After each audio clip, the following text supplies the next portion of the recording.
पवित्रता चाहिए। अब ऐसे पशु की तरह शौच हो लिए, उठे चल दिए, ऐसे नहीं।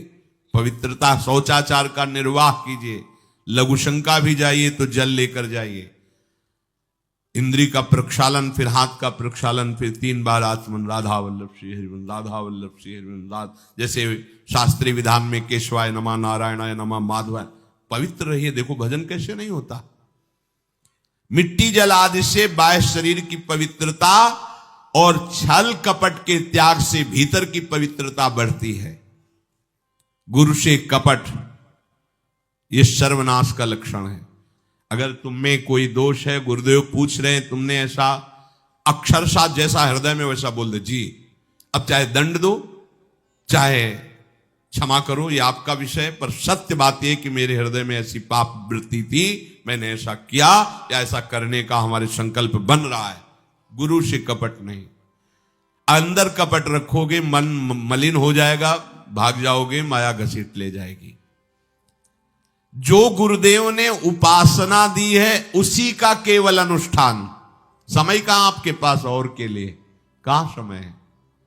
प्रियाजू के सिवा हमारे पास समय कहां है? ऐसी दिनचर्या है, एक क्षण भी तो समय नहीं है, तो हम फिर और क्या अनुष्ठान करें? अपनी लाडली जू को हर समय देखते रहना है, दुलार करना है, नाम मंत्र वाणी जी का गायन, उन्हीं की सेवा में। गृहस्थी हैं तो जो व्यापार नौकरी उन्हीं के लिए समर्पित करें। इसके लिए बहुत सहन शक्ति चाहिए। ठंडी गर्मी, मान अपमान, निंदा स्तुति, परिवार वालों की अवहेलना, ये सब मिलेगा इनाम में। इसे सहो चुपचाप, इसके लिए रो मत। कैसे लोग हैं, रो देते हैं, शरीर की प्रतिकूलता में रो देते हैं। अरे आंसू श्री जी के लिए, सिर्फ प्यार में रो श्री जी के, और सब दुख मुस्कुरा के सहना सीखो।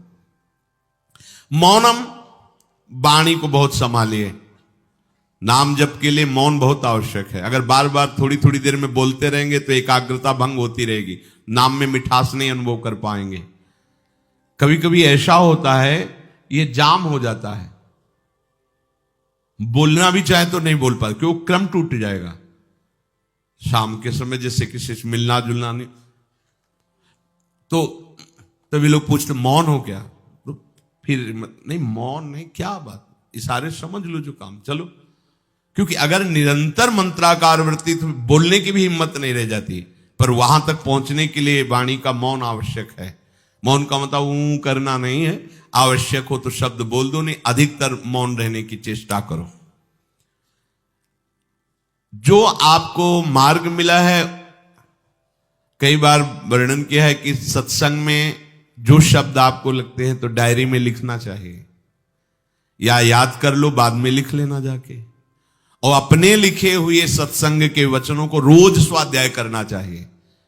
अमुक तारीख के सत्संग में ये पॉइंट, और उनको बार बार, ऐसा नहीं कि आपको ही कह रहे हैं, जहां जहां संत मिले जो जो बोले उनके सामने तो लिखा पड़ी नहीं, पीछे हट के लिखना। 2 डायरी हैं, एक सन्यास की है, एक वैष्णव मार्ग। दोनों को, गुरुजनों की, महापुरुषों की वाणी को एकदम एकाग्रता से सुनाओ। जब अलग हटे तो सबसे पहला काम, इस तारीख को इस महापुरुष ने ये शब्द बोला, और उन्हीं का बार बार स्वाध्याय करना। क्योंकि सब शास्त्रों में कहां हम दौड़े घूमेंगे, महापुरुष जन सब शास्त्रों का सार बोलते, उसे लिख लिया। सरलता, आपका जीवन सरल होना चाहिए। छल कपट द्वंद्व, मुख में कुछ और, हृदय में कुछ और, आचरण में कुछ और, यह दुष्ट पुरुष का लक्षण है। उपासक का, शिष्य का लक्षण नहीं है। दुष्टता का त्याग करो।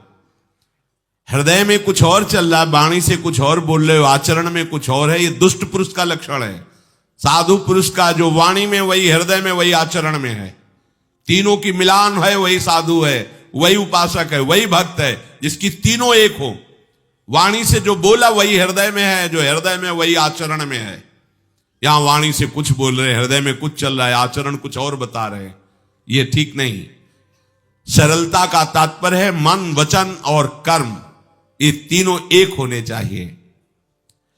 अहिंसा, वाणी से, शरीर से किसी को भी कष्ट ना पहुंचे, ऐसी अंदर धारणा रखो। वो अपने संकल्प विकल्प करके कष्ट भोगे, उसकी बात, हमारे द्वारा किसी को कष्ट ना पहुंचे, ये हमारी धारणा हो।